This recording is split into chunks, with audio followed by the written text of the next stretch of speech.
नमस्कार दोस्तों, मेरा नाम है आकाश कुमार और स्वागत है आपका फिर से मेरे यूट्यूब चैनल पे। तो जैसा कि हमारी सीरीज़ चल रही थी उसी को हम आगे बढ़ाएंगे और आज बात करेंगे पहली बुक के बारे में, क्योंकि दूसरी बुक से हमने बहुत ज़्यादा पढ़ लिया है। 2 चैप्टर कंप्लीट कर ही चुके हैं लगभग। तो आज एक नए चैप्टर की शुरुआत करते हैं और बात करते हैं इस वाले बुक की जो पहला चैप्टर है। पहला चैप्टर इन द सेंस जो आप बोर्ड के लिए हिसाब से अगर पहला है, वैसे तो दूसरा है दो ध्रुवीयता का अंत। बट जैसा मैंने बताया, पहले भी बता चुका हूँ कि हम पहले वो चैप्टर करेंगे जो हम पढ़ चुके हैं, यानी कि जो हम बोर्ड में पढ़ चुके हैं, ताकि हमारा एक कॉन्फिडेंस लेवल बढ़ जाए। उस बारे में हम करें और बाकी जो बाद के जो बचे हुए जो डिलीटेड चैप्टर है उसे भी हम आसानी से कर लेंगे। पहले जो कर चुके हैं उनको स्ट्रॉन्ग कर लेते हैं, ताकि अगर इस चैप्टर से इन सब जो भी हम पढ़ चुके हैं इन चैप्टर से अगर एक भी क्वेश्चन आए तो हमारा एक भी मार्क्स ना कटे। इस बारे में हम देखेंगे, शुरुआत करते हैं। तो इसलिए आज सबसे पहले बात करेंगे दो ध्रुवीयता के अंत के बारे में।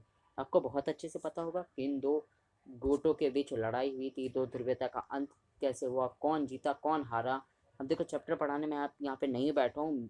CUET के हिसाब से जो इम्पोर्टेंट क्वेश्चन है, जितने भी मैं ड्राफ्ट करके लाऊं, जितने भी अच्छे से रिसर्च करके, जितने भी इंपॉर्टेंट प्रीवियस ईयर NCERT के बेसिक से लेके कुछ एडवांस क्वेश्चन भी मैंने इसमें डाल रखे हैं, ताकि आपको अच्छे से समझ आए, आप समझ सको। आपके लिए इतनी मेहनत करी है मैंने, इतने एडवांस क्वेश्चन ढूंढ के लाऊं, बहुत सारे प्रीवियस ईयर क्वेश्चन को एनालाइज करके तब जाके ये सारे क्वेश्चन बने हैं। तो शायद ऐसा भी हो सकता है कि इनमें से बहुत सारे क्वेश्चन जो आप करके जा रहे हो एज इट इज़ आपको CUET के पेपर में दिखे। और सच्चाई ये है कि हिंदी मीडियम वालों के लिए कहीं कंटेंट नहीं मिलता, कोई नहीं बनाता है। लेकिन मैंने इसलिए आप लोगों की मदद की, क्योंकि मैं समझ रहा हूँ बहुत दिक्कत होती है, कहीं कंटेंट नहीं मिलता है तो आप कहीं ना कहीं इंग्लिश मीडियम वालों बच्चों से पिछड़ जाते हो। लेकिन मैं आपको पिछड़ने नहीं दूंगा। इस चैनल पे आए हो तो पढ़ाई के साथ साथ और भी स्ट्रैटेजीज और टिप्स वाली वीडियोस मिलती रहेगी। बाकी आप मेरे चैनल पे देख सकते हो, बहुत सारे वीडियो है। तो चलो शुरुआत करते हैं इस चैप्टर की कि क्या बताता है चैप्टर, कौन से इंपॉर्टेंट क्वेश्चन बन सकते हैं। तो देखो, विश्व में पहले क्वेश्चन की बात करते हैं। विश्व में दो ध्रुवीय व्यवस्था की स्थापना के लिए उत्तरदायी कारण निम्न में से कौन सा है, मतलब कौन से कारण रहे जिस कारण दो ध्रुवीय बन की व्यवस्था बनी। तो इसका प्रथम विश्व युद्ध, भाई कोई लेना देना नहीं है, तब तो बना ही नहीं। इसका पीरियड तो आपको पता होगा कि कब से लेके कब तक रहा दो ध्रुवीयता का अंत, पता है ना आपको। मुझे पता है आपको पता होगा। 45 से लेके, मतलब 45 के बाद कह सकते हो, 46 से भी मान सकते हो, 1991 तक रहा था। 91 तक, ठीक है। ये तो पता है 1990 में सारे वो जो तीन देश थे, कौन कौन से थे ये मेरे को कमेंट में बताओगे, जिन्होंने कहा था, घोषणा की थी कि हम आज से सोवियत संघ को ख़त्म करते हैं और सब देश आज़ाद होते हैं, अलग होते हैं। वो कौन से तीन देश थे वो मुझे आप बताओगे, ठीक है। शायद क्वेश्चन में ही अभी दिख जाए तो आपका काम हल्का हो जाएगा। तो बने रहो, आगे किसी न किसी क्वेश्चन में इसका आंसर भी आपको मिल जाएगा। तो बात करते हैं इसका आंसर क्या होना चाहिए, शीत युद्ध। अरे यार, शीत युद्ध की तो दो ध्रुवीयता थी, तो क्या ये बात फंसा रहा है आपको, फंसना मत इसमें। सोवियत संघ का विघटन, व्यवस्था कैसे बनेगी, व्यवस्था बनी बाद में, विघटन हुआ ना। तो आंसर A और B में से ही है, ये बात तो निश्चित है। A का कोई लेना देना लग नहीं रहा, तो सीधा सा आंसर है द्वितीय विश्व युद्ध। इसका पीरियड क्या था ये आप मेरे को बताओगे कमेंट सेक्शन में। सेकेंड वर्ल्ड वॉर, द्वितीय विश्व युद्ध कब से लेके कब तक चला। अब सेकंड क्वेश्चन की बात करते हैं। भूतपूर्व सोवियत संघ का विघटन कब हुआ। बहुत ही लाजवाब क्वेश्चन है। इसका पूरी तरीके से मतलब डेट एज इट इज़ तो आप मानोगे 1990 नहीं, उसके बाद थोड़ा बहुत चलता रहा, 1991 से पूरा ही खत्म हो गया। बट कभी भी आए तो 1990 लिखोगे, ठीक है। अब बात करते हैं अपने नेक्स्ट क्वेश्चन के बारे में कि मार्शल योजना का संबंध निम्नलिखित में से किस देश से है। बहुत बढ़िया क्वेश्चन है कि मार्शल योजना जो थी वो किसके लिए चलाई गई थी, किसने चलाई थी, ये पता होना चाहिए आपको कि किस देश से संबंधित था, किसने किया।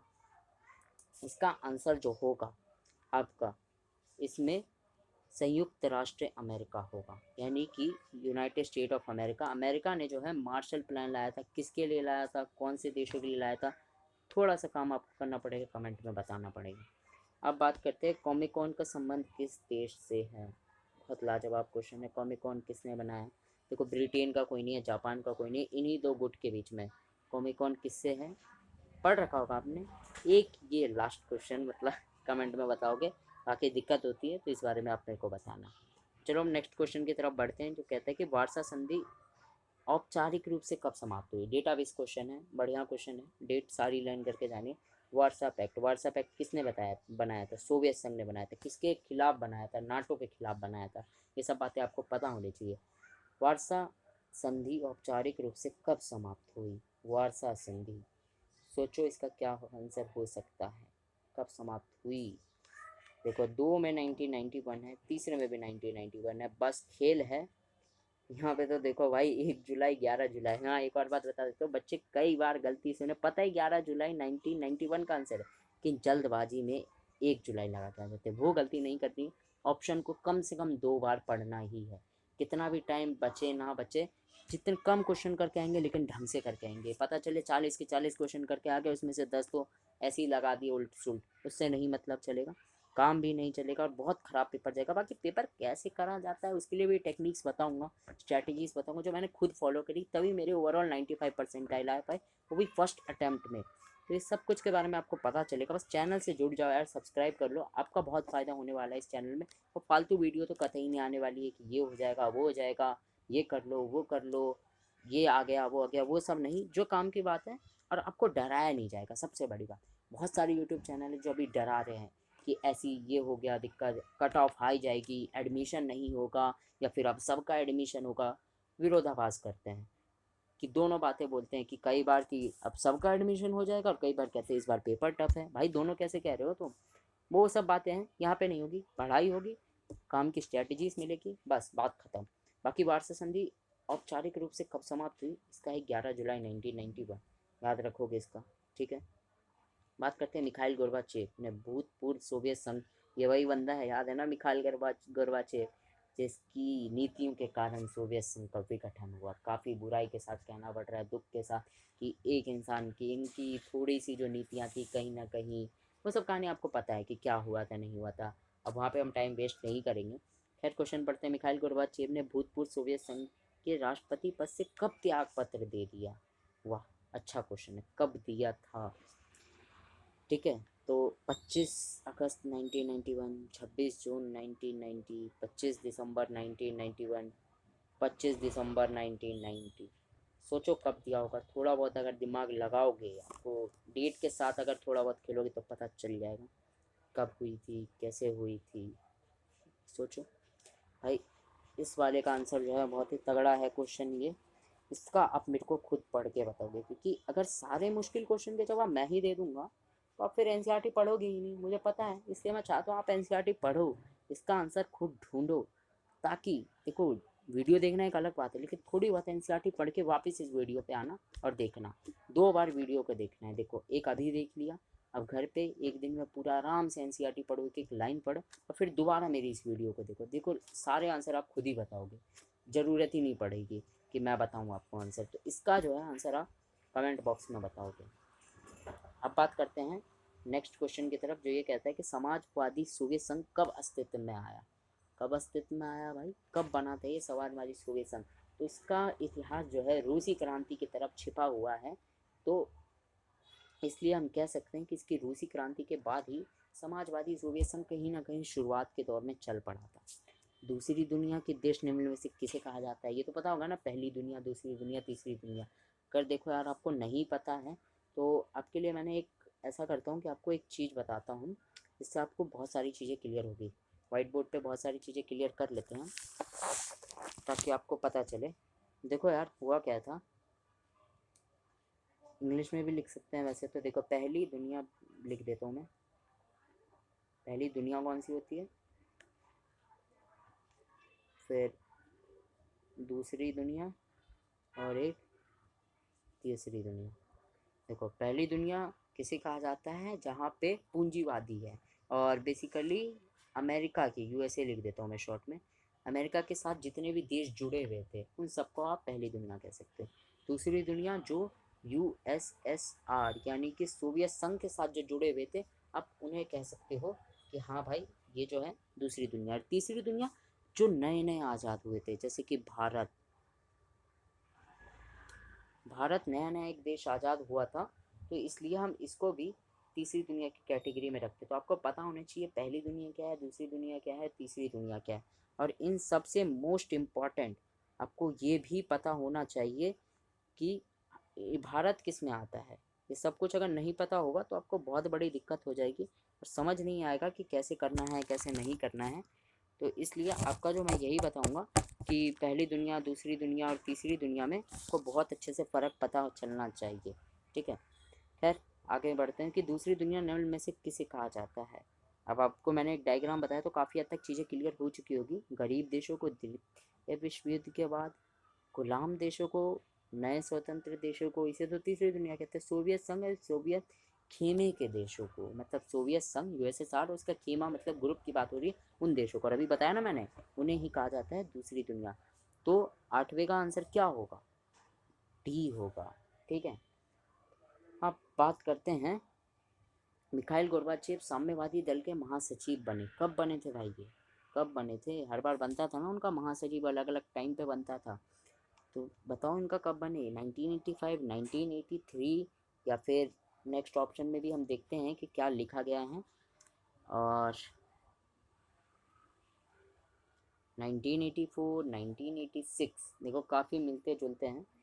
आपको इसके बारे में सोचना पड़ेगा कि कब हुआ था भाई, इस मिखाइल गोर्बाचेव कब बना था। इन इंसान के बारे में बहुत कुछ जानना आपको ज़रूरी है, कब बने, कैसे बने। ठीक है, इसका आंसर इम्पॉर्टेंट है, इसलिए आप खुद पढ़ोगे और बताओगे कमेंट बॉक्स में।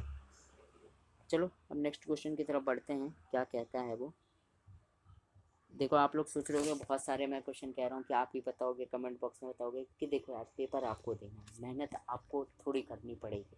मैं यहाँ पे रिसर्च करके क्वेश्चन ला सकता हूँ, आंसर भी अगर मैं ही सारे बता दूंगा तो आप यहाँ पे सुनोगे और शायद भूल जाओगे, लेकिन जब आप खुद मेहनत करके ढूंढोगे ना आंसर तो आपको वो लंबे टाइम तक याद रहेगा। इसलिए एक बार एनसीईआरटी पढ़ो, अगर नहीं मिलता है आंसर कोई बात नहीं यार, कोई दिक्कत की बात नहीं है, मैं आपके साथ हूँ। बस एक बार कमेंट बॉक्स पे लिख दो कि भैया इस वाले क्वेश्चन का मुझे आंसर नहीं मिला, आप बता दीजिए, मैं हूँ आपके साथ, मैं बता ही दूंगा। खैर नेक्स्ट क्वेश्चन की तरफ बढ़ते हैं। मेरी चीज़ें क्लियर हो रही होगी, मैं उम्मीद करता हूँ। अगर नहीं हो रही है तो यार कमेंट बॉक्स में बताओ। बहुत मेहनत करके सारे मैं क्वेश्चन फ्रेम करके लाया हूँ आपके लिए, इतनी मेहनत करी है यार। एक लाइक की उम्मीद तो आपसे कर ही सकता हूँ मुझे, मैं आपसे एक लाइक कर देना, मेरे को मोटिवेशन मिलेगी और भी चैप्टर बनाने के लिए। और अगर आपका रिस्पांस अच्छा रहा तो मॉक टेस्ट भी कराए जाएंगे आपके लिए। और चैनल को सब्सक्राइब कर लो, क्योंकि बाकी चैप्टर की भी तो प्रैक्टिसेस करनी है ना। बाकी चैप्टर की अगर आप अभी अभी जुड़े हो तो बहुत सारे चैप्टर की बन जाएगी, और अगर बन रखी है तो आप वीडियोस देख सकते हो। ठीक है, 10वें क्वेश्चन की बात करते हैं। मिखाइल गोर्बाचेव भूतपूर्व सोवियत संघ के राष्ट्रपति कब बने? ठीक है, मिलता जुलता है क्वेश्चन, अभी जो है हमने पढ़ा ही है कि मिखाइल गोर्बाचेव साम्यवादी दल के महासचिव कब बने, वही बात हो रही है। और मिखाइल गोर्बाचेव भूतपूर्व सोवियत संघ के महासचिव कब बने, सेम बात हो रही है। ठीक है, इस दोनों का ही आंसर आप उसमें सेम ही है तो आप खुद ही ढूंढोगे। अब ये बहुत बढ़िया क्वेश्चन है। पेरिस्टोइका, ग्रैंड क्ला और एवं ग्लासनोस्ट की नीति का संबंध निम्न में से किस सोवियत राष्ट्रपति से है? यही दो नीतियां थी जिसके कारण सोवियत संघ का विघटन हुआ, और वो बंदा कौन था? अपना मिखाइल गोर्बाचेव। ठीक है, मिखाइल गोर्बाचेव ही था जिसकी वजह से ग्लासनोस्ट और पेरिस्टोइका जैसी चीज़ें आई और उसने लाया। और ये जो स्पेनिश वर्ड है तो शायद आपको इसका मतलब ना पता हो, इसका मतलब भी बुक में दे रखा है, देख सकते हो। पूर्वी और पश्चिमी जर्मनी के बीच बर्लिन की दीवार कब खड़ी गई थी? बहुत बढ़िया क्वेश्चन है। ठीक है, 1960, 1961, 1971, 1979, मोस्ट इंपॉर्टेंट क्वेश्चन के दर्जा दूंगा मैं इसे। ठीक है, 1960, 1961 दोनों में से कोई एक है। क्लू दे दिया है मैंने, सोचो भाई। इसका आंसर जो है अगर आपको अभी तक नहीं पता चला है तो 1961 है। ठीक है, इसका आप देख सकते हो। और अगर इसमें देखोगे तो यार कई बार कुछ मिसप्रिंट हो जाते हैं, तो इसका अगर उत्तर कुंजी यानी आंसर देखोगे इस पीडीएफ की, थोड़ा गलत दे रखा है। बाकी जो बता रहा हूँ यहाँ पे वो इंपॉर्टेंट बात है, वो याद रखना। पूर्वी एवं पश्चिमी जर्मनी के बीच बर्लिन की दीवार को कब गिराया गया? ये भी पता होना चाहिए कब खड़ी की गई, कब गिराया गया, ये दोनों ही चीज़ें पता होनी चाहिए। अब बर्लिन कहाँ पे है? जर्मनी में है। जर्मनी कहाँ पे है? यूरोप में है। ये सब चीज़ें फुल फैंटास्टिक तरीके से क्लियर होनी चाहिए। कहीं पे भी दिक्कत हो कमेंट बॉक्स में बताओ। अगर गलती से भी कन्फ्यूजन में गलत आंसर लगा है तो भाई 1 नंबर कट जाएंगे। 1 नंबर नहीं कहूँगा, 6 नंबर कट जाएंगे, क्योंकि 5 नंबर पैटर्न तो आई थिंक आपको पता होगा। अगर नहीं पता है पैटर्न तो उसके लिए डिटेल में वीडियो बना दूंगा कि सीयूईटी के पेपर का पैटर्न कैसा है। कुछ सब्जेक्ट के लिए अलग है। अगर आपके पास इकोनॉमिक्स है तो बताना, उसका थोड़ा अलग है। बाकी पॉल साइंस और हिस्ट्री, सोशोलॉजी, लीगल स्टडी, इन सबका लगभग सेम है, ठीक है। तो अगर जिनको पैटर्न पता है तो पता होगा कि बहुत बच्चों को लगता है कि सिर्फ 1 मार्क्स कट रहे, 1 मार्क्स नहीं कट रहे हैं, 6 मार्क्स कट रहे हैं। 5 मार्क्स जो मिलने वाले थे वो तो मिले नहीं, उल्टा से आप 1 मार्क्स और गवा के आ गए, तो 6 मार्क्स कटते हैं। और याद रखना भाई, एक भी मार्क्स हमें नहीं कटवाने हैं पेपर में, एक एक मार्क्स कीमती है। एक एक नंबर की वजह से देखा मैंने बच्चों का एडमिशन रुक जाता है, तो कैसे 1 मार्क्स को आप हल्के में ले रहे हो। इसलिए डिटेल में जो, तो बर्लिन के दीवार के बारे में बहुत अच्छे से पता होना चाहिए। 2 चीज़ें कब बनाई गई थी, कब गिराई गई थी, कहाँ बनाई गई थी, ये भी बहुत अच्छे से पता होनी चाहिए। तो बता देता हूँ आपको डिटेल में। देखो, बनाई गई थी 1961, गिराई गई थी 1989, 1989 को गिराई गई थी बर्लिन की दीवार। और कहाँ पे बनाई गई थी? बर्लिन में बनाई गई थी। बर्लिन है कहाँ पे? जर्मनी में। जर्मनी कहाँ आता है? यूरोप में, समझे। तो ये कुछ बातें आपको अच्छे से पता होनी चाहिए। अब बात करते हैं अपने नेक्स्ट क्वेश्चन, पूर्वी एवं पश्चिमी जर्मनी का एकीकरण कब हुआ? अरे भाई, 89 में गिरा दी तो उसके बाद 1 साल के अंदर ही हो जाएगा ना, सब कुछ काम वाम सिपट जाएगा, तो पूर्वी और पश्चिमी जर्मनी एक हो गया। 1990 इसका आंसर होगा, सिंपल। सोवियत संघ के विघटन के बाद स्वतंत्र राष्ट्रों के राष्ट्रकुल में कितने गणराज्य शामिल हुए? बहुत ईजी क्वेश्चन है, 15।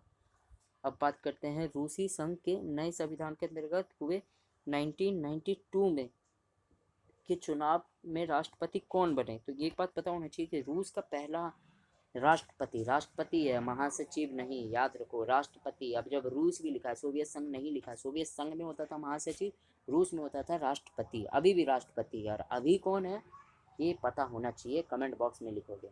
उस टाइम जो बने 1999 में, 1992 में जो बने, वो बोरिस येल्त्सिन थे। नाम थोड़े मुश्किल लग सकते हैं, मैं जानता हूँ, बट देखो यार, एक बार याद करना है, एक बार अच्छे से माइंड में फिट कर लोगे तो लंबे टाइम तक रहेगा, पेपर तक तो नहीं भूलोगे। और अगर फिर भी भूल जाते हो, इसके लिए एक चैनल पे वीडियो बना रखिए कि लंबे समय तक कोई भी चीज़ों को याद कैसे रखें, वो वीडियो जाके देखो, बहुत हेल्प मिलेगी। और जितने भी डेट वेट है सब कुछ क्लियर रहेंगे। और यार, आप लोग तो ह्यूमैनिटीज़ वाले हो, आपको तो ज़रूर देखना चाहिए वो वीडियो। 5 मिनट है, पूरी ज़िंदगी में से भी 5 मिनट निकाल के वीडियो एक ख़त्म होने के बाद ज़रूर देखना उसे, बहुत सारी चीज़ें क्लियर हो जाएंगी। नेक्स्ट क्वेश्चन की तरफ बढ़ते हैं। सोवियत संघ के विघटन का परिणाम निम्नलिखित में से कौन सा है? शीत युद्ध का अंत, संयुक्त राष्ट्र अमेरिका का एकमात्र महाशक्ति के रूप में उभरना। तो देखो यार, ये है कि सोवियत संघ के विघटन का परिणाम निम्न में से कौन सा हुआ, यानी परिणामों की बात कर रहा है। शीत युद्ध का अंत हुआ, संयुक्त राष्ट्र अमेरिका का एकमात्र महाशक्ति के रूप में उभरना हुआ ना। अब सामने वाला अपोनेंट ही आपका जो दुश्मन है वही हार जाएगा, तो आप तो खुद ही ऑटोमेटिकली हीरो बन गए। तो हमारा अमेरिका भी हीरो बन गया, जो आज तक हीरो बना हुआ है। अमेरिका अभी तक हीरो कैसे बना हुआ है, ये भी इस चैप्टर में हम पढ़ेंगे, आगे वाले चैप्टर में, अमेरिकी वर्चस्व वाले में, जो आपने शायद स्कूल लेवल पर पढ़ा भी होगा, बट नहीं पढ़ा है तो मैं इस तरीके से आपको सारे एमसीक्यू प्रैक्टिस कराऊंगा कि चैप्टर फुल फैंटास्टिक तरीके से क्लियर, क्रिस्टल क्लियर हो जाएगा आपका।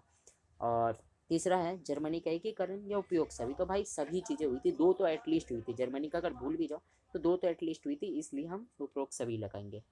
चलो हम नेक्स्ट क्वेश्चन की तरफ बढ़ते हैं कि सोवियत संघ के किस गणराज्य ने सर्वप्रथम स्वतंत्रता की घोषणा की? वाह, बहुत बढ़िया। किसने कहा था कि मैं सबसे पहले आज़ाद हो जाऊंगा? वो था लिथुआनिया। नाम मुश्किल है बट लर्न हो जाएगा आपसे। और सोवियत संघ द्वारा पूर्वी देशों से बनाया गया संगठन कौन सा था? पूर्वी देशों के साथ सोवियत संघ ने एक ही बनाया भाई, वार्सा पैक्ट बनाया है मेनली जो था एक। अब बात करते हैं कि सोवियत राष्ट्रपति गोर्बाचेव के तख्ता पलट से महत्वपूर्ण भूमिका निम्न में से किसने निभाई? सोवियत राष्ट्रपति गोर्बाचेव के तख्ता पलट में महत्वपूर्ण भूमिका किसने निभाई? ठीक है, अच्छा क्वेश्चन है, थोड़ा ट्रिकी है, बट समझ जाओगे कि आप इसमें क्या है। इसमें एक ऐसा ऑप्शन है जो बहुत कम होता है, बेंजने पुतिन, पुतिन तो अभी है भाई, ठीक है, बोरिस येल्त्सिन। सोवियत राष्ट्रपति गोर्बाचेव के तख्ता पलट में महत्वपूर्ण भूमिका किसने निभाई? इसके बाद कौन बना था राष्ट्रपति? अब देखो, इसका आंसर जो है थोड़ा ट्रिकी है, इसलिए आप इसे ढूंढोगे, मेहनत करोगे, इसीलिए मेहनत करवाना आपको सिखाना चाहता हूँ।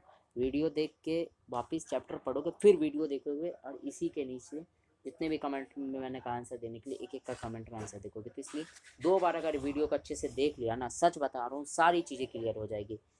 नेक्स्ट क्वेश्चन बात करते हैं, क्या कह रहा है शॉक थेरेपी मॉडल निम्न में से किसके द्वारा निर्देशित था? शॉक थेरेपी बहुत बढ़िया है, बहुत इंपॉर्टेंट भी है, मोस्ट इम्पॉर्टेंट। शॉक थेरेपी किसने? विश्व बैंक, अंतर्राष्ट्रीय मुद्रा कोष, अमेरिका एवं पश्चिमी गुट वही अमेरिका के साथ जो जितने भी लोग थे, देश थे, और उपयुक्त तीनों। इसका आंसर भाई बहुत बढ़िया है, उपयुक्त तीनों। अंतर्राष्ट्रीय मुद्रा कोष, विश्व बैंक, अमेरिका। देखो इन दोनों पे तो अमेरिका का ही राज चलता है अभी भी और उस टाइम पे भी। और तो इन तीनों ने ही मिलकर एक मॉडल अपनाया, शॉक थेरेपी। शॉक थेरेपी का मतलब समझते हो? पहले किसी को शॉक देना और फिर उसकी थेरेपी करना, यानी कि आघात पहुंचा कर उपचार करना। हिंदी में बोले तो पहले आघात पहुंचा दिया आपने, फिर उपचार कर रहे हो। ये इस तरीके से हो गया कि आपने पहले अपने दुश्मन को मार दिया, अपने दोस्त को बहुत बुरी तरीके से मारा है लड़ाई में, और फिर अच्छा बनने के लिए उसकी मरहम पट्टी कर रहे हो। ऐसा ही अमेरिका ने किया था, जितने भी ये सोवियत संघ वाले देश थे। शॉक थेरेपी किन देशों के लिए अपनाई गई थी? लो अभी मैंने बातों बातों में ही आंसर दे दिया कि कब। तो पूर्वी सोवियत खेमे के देशों के लिए, एशियाई देशों के लिए। एशियाई देशों के लिए नहीं था ऐसा कुछ, पश्चिमी देशों के लिए। अरे वो तो खुद अपना कर रहे थे। एक ही ऑप्शन बचा है, पूर्वी सोवियत खेमे देशों के लिए। उपयोग सभी के लिए नहीं, पूर्वी सोवियत खेमे के लिए होना चाहिए आए मेरे हिसाब से इसका। सोवियत संघ जो 15 राज्यों का एक संघ का विघटन किस वर्ष में हुआ? बहुत बार बात कर चुके हैं, 1990 के बीच में हुआ था, ठीक है। और भारत का भारत और सोवियत संघ के बीच मित्रता संधि किस वर्ष की गई थी? इम्पॉर्टेंट क्वेश्चन है, मार्क कर लो कब की गई थी। 1966, 1971, 1990, 1985। थोड़ा गौर फरमाओगे तो आंसर मिल जाएगा आपको इसका। कब की गई थी मैत्रीय संधि?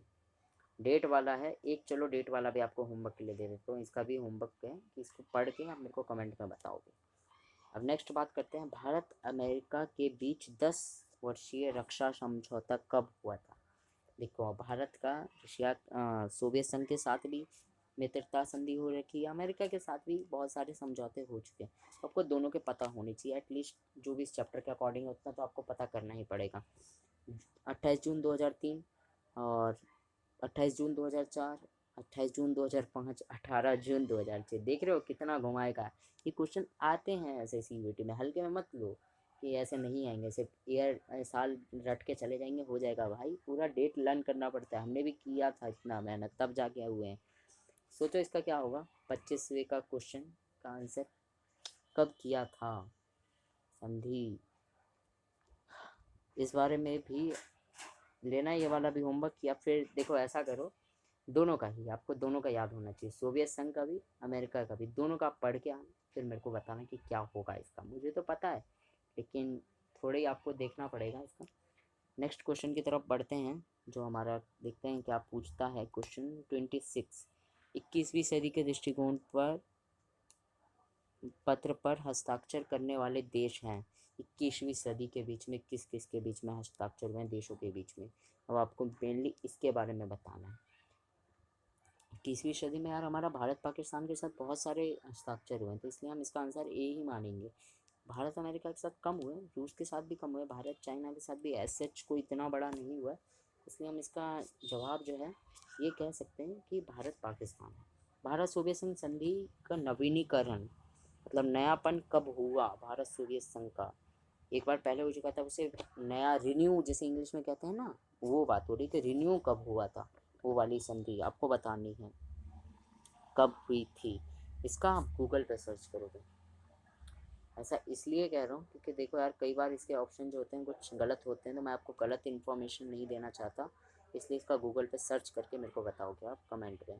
रूसी गणराज्य के प्रथम राष्ट्रपति बने, भाई रूस की पहला राष्ट्रपति कौन बना? बहुत बार बता चुका हूँ भाई, बोरिस येल्तसिन।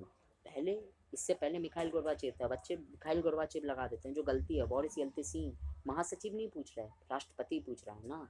रूस के वर्तमान राष्ट्रपति कौन है? अरे उन्हें कौन नहीं जानता, बहुत ही हीरो बनते हैं और लड़ने के लिए आगे रहते हैं, व्लादिमीर पुतिन। ठीक है, व्लादिमीर पुतिन जानते हो ना, जो थोड़े टकले से हैं, तो पता होना चाहिए। वैसे टकले से याद आया, मैंने पिछली बार आपको एक बताया था कि सरदार पटेल को महात्मा गांधी जी एक उपाधि देते थे। मैंने कहा भी था वैसे सरदार पटेल लगते नहीं है उस तरह, बट मान लो इंडिया का सस्ता वाला, वो क्या था उपाधि क्या थी? वो कमेंट बॉक्स में बताओगे। मैं देखना चाहता हूँ भाई पीछे के चैप्टर के भूलते नहीं रहे हो। मुझे पता है आप लोग नहीं भूल रहे होगे, भरोसा है आप लोगों पे, टैलेंटेड हो, बहुत सारे बच्चे जाएंगे अच्छी अच्छी यूनिवर्सिटीज़ में।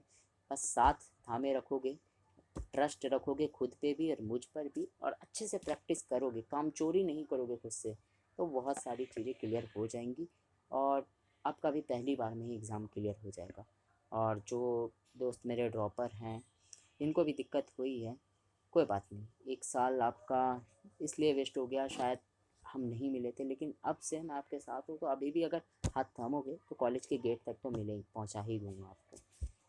खैर नेक्स्ट क्वेश्चन की बात करते हैं कि अमेरिका के वर्तमान राष्ट्रपति कौन है। देख रहे हो, रूस के वर्तमान राष्ट्रपति भी पूछेगा, अमेरिका के भी पूछेगा। अमेरिका के, अरे उन्हें कौन नहीं बताएगा, सुपर पावर का कौन है। डोनाल्ड ट्रंप लगाओगे, लगा दो डोनाल्ड ट्रंप, नहीं भाई डोनाल्ड ट्रंप भी नहीं। बराक ओबामा, नहीं वो भी नहीं है। ये कौन है, रूजवेल्ट, ये तो भाई कभी सुना ही नहीं हमने इसके बारे में। जो बाइडन, बच्चों को पता होना चाहिए आप लोगों को, बहुत सौ को लगता है डोनाल्ड ट्रंप, नहीं वो थे एक टाइम पे, अभी जो है जो बाइडन है। शीत युद्ध का अंत का सबसे बड़ा प्रतीक था, क्या है सबसे बड़ा प्रतीक अंत का, नाटो का गठन। शीत युद्ध के अंत से नाटो का गठन, क्या वो तो शुरुआत नहीं हो गया ना। वार्सा पैक्ट का गठन, इसका भी कोई नहीं। बोरिस येल्त्सिन का रूस का प्रधानमंत्री बनना, बर्लिन की दीवार का गिरना सबसे बड़ा प्रतीक बोला है। शीत युद्ध का अंत का सबसे बड़ा प्रतीक था। एक बात आपको पता होगी अगर, कि हमारा जो ये वो शीत युद्ध के अंत का सबसे बड़ा, शीत युद्ध का प्रतीक किसे माना जाता था, प्रतीक किसे माना जाता था, शीत युद्ध का प्रतीक जो है बर्लिन दीवार को माना जाता था, बर्लिन की दीवार को। तो उसका गिरना भी हम देखो, इसमें दो ऑप्शन बन सकते हैं, कुछ क्वेश्चन ऐसे होते हैं यहाँ पे दोनों बनते हैं, तो बर्लिन का दीवार भी हो सकता है, बोरिस येल्त्सिन का रूस का प्रधान राष्ट्रपति बनना भी हो सकता है। बट अगर मेनली आप चाहोगे तो ऐसा देखा जा सकता है कि शीत युद्ध का अंत कहीं ना कहीं बर्लिन की दीवार गिरने के बाद ही बहुत चरम लेवल पे बढ़ गया था, चरम सीमा पे पहुंच गया था। बट अब नेक्स्ट क्वेश्चन की बात करते हैं। सोवियत संघ के पतन के लिए गोर्बाचेव की जिस नीति को उत्तरदायी माना जाता है वो कौन सी। अभी अभी हमने पढ़ा पेरेस्ट्रोइका इन ग्लासनोस्ट, बाकी देखने की ज़रूरत ही नहीं है, क्या स्टालीकरण, साम्यवाद, कुछ भी नहीं भाई, पेरेस्ट्रोइका ग्लासनोस्ट। और ये कौन से स्पेनिश वर्ड हैं, याद रखोगे। अब रूस के व्लादिवोस्टोक शहर में भारत, रूस व चीन के मध्य त्रिपक्षीय वार्ता कब हुई थी। अच्छा क्वेश्चन है, थोड़ा एडवांस लेवल का भी है, तो पता होना चाहिए कब हुई थी। देखो 2004, 2004, 2005, 2005, बढ़िया क्वेश्चन है, इसको आप गूगल पे सर्च करो, क्योंकि बुक से तो ये आपको मिलने से रहा, मिलेगा भी तो बहुत अलग ही जगह पे मिलेगी, इसलिए गूगल पे सर्च करो। बहुत सारी चीज़ें तो आप गूगल पे देखते हो, मुझे पता है, ठीक है, बहुत सारी चीज़ें सर्च करते हो, लेकिन कभी ये भी थोड़ा काम का सर्च कर लो। नेक्स्ट क्वेश्चन पे बढ़ते हैं कि रूस ने संयुक्त राष्ट्र संघ की सुरक्षा परिषद, बढ़िया है, ये वाला आपने पढ़ रखा होगा, मुझे ज़रूरत नहीं है बताने की कि ये सब क्या होता है, सुरक्षा परिषद, संयुक्त राष्ट्र संघ क्या है। अगर अभी आपको नहीं पता तो थोड़ा वेट करो, इस चैप्टर पे जब हम आएंगे, जब हम बात करेंगे संयुक्त राष्ट्र संघ के चैप्टर वाले पे, तो ये सारी चीज़ें क्लियर हो जाएंगी। बट मुझे पता है कि आप लोगों को बहुत सी को पता होगा सुरक्षा परिषद क्या होता है। में भारत की स्थायी सदस्यता का, रूस ने जो भारत स्थायी सदस्यता, कितने स्थायी सदस्य हैं इसमें, ये बात पता होगी आपको। नहीं पता तो चलो बता देता हूँ कि इसमें जो है कितने स्थायी सदस्य हैं, 5 हैं। वो 5 कौन से हैं ये मैं नहीं बताऊँगा अभी आपको, अगर आपको पता है कमेंट बॉक्स में बताओगे। अभी इसलिए नहीं बताऊँगा क्योंकि यार आप लोग कन्फ्यूज़ हो जाओगे, और इसका एक अलग चैप्टर में जिक्र है तो हम वहाँ पे बात करेंगे। नेक्स्ट क्वेश्चन की तरफ, अच्छा वैसे इसका तो देख लेते हैं कि रूस ने संयुक्त राष्ट्र संघ की सुरक्षा परिषद में भारत की स्थायी, यानी भारत भी स्थायी सदस्य बन सकता था, उस पर रूस का क्या कहना है, वो चाहता है बने इंडिया या ना बने, समर्थन किया है, विरोध किया है, निष्पक्ष रवैया अपनाया है, उपयोग में से कोई नहीं, ऐसा तो कुछ हो ही नहीं सकता, या तो समर्थन करेगा, विरोध करेगा, निष्पक्ष कैसे अपनाएगा। तो इसका आंसर जो है आप चॉइस में बताओगे कि उपयुक्त में से कोई नहीं, ये तो हो ही नहीं सकता, किसी भी हालत में नहीं हो सकता कि उपयुक्त में से कोई नहीं। इसलिए आप जो है इसका आंसर जो है बताओगे कि रूस ने संयुक्त राष्ट्र संघ की सुरक्षा परिषद में भारत की स्थायी सदस्यता का क्या किया है, समर्थन किया है, विरोध किया है, या निष्पक्ष रवैया अपनाया है, इस बारे में बताओगे। तो भाई उसने जो है, जहाँ तक की बात रही, हमेशा भारत और सोवियत संघ या रूस की जो है अच्छी मित्रता रही है, तो समर्थन करता है। समर्थन करने के पीछे दो कारण है। पहला, वो ये भी चाहता है कि यार अगर इंडिया को सपोर्ट हो जाएगा तो इंडिया भी रशिया के साथ हो जाएगा, तो दोनों मिल के अमेरिका पे वार करेंगे, इसलिए वो पक्ष में है भारत की स्थायी सदस्यता मिलने के लिए। तो इसी के साथ यार 34 क्वेश्चन थे ऑलमोस्ट, बहुत बढ़िया चैप्टर था। इसमें हमने बहुत सारी डिटेल में जानी। डेट का ज़्यादा लफड़ा था इसमें, डेट बहुत सारी लर्न करनी पड़ेगी आपको, समझनी पड़ेगी। बहुत सारे क्वेश्चन मैंने इस वाले चैप्टर से कमेंट के लिए आपको देंगे कि कमेंट करोगे, इसके पीछे का भी कारण बताया। तो इसी के साथ आज की वीडियो हमारी ख़त्म होती है। लेकिन अगर किसी को भी दिक्कत होती है इन सबको लर्न करने के लिए, तो यार वीडियो एक बताता हूँ, रिकमेंड करता हूँ, 5 मिनट की है। 5 मिनट इस निकाल लो और अभी देख लो, ताकि जब आप पढ़ने बैठो तो अच्छे से याद हो सके। उस वीडियो से यार आपको बहुत कुछ सीखने को मिलेगा, इसलिए उस वाली वीडियो को देखना, बहुत आपको अच्छी लगेगी और बहुत सारी चीज़ें अब लर्न करने में दिक्कत नहीं होगी। इसलिए इस वीडियो के देखने के बाद एक बार एनसीईआरटी ढंग से पढ़ोगे, वापस इस वीडियो को देख के कमेंट बॉक्स में सारे आंसर लिखोगे। तब तक के लिए मिलेंगे आपसे एक बार फिर से किसी नए चैप्टर में, इंटरेस्टिंग वे में उसको भी ख़त्म करेंगे। तब तक के लिए बाय।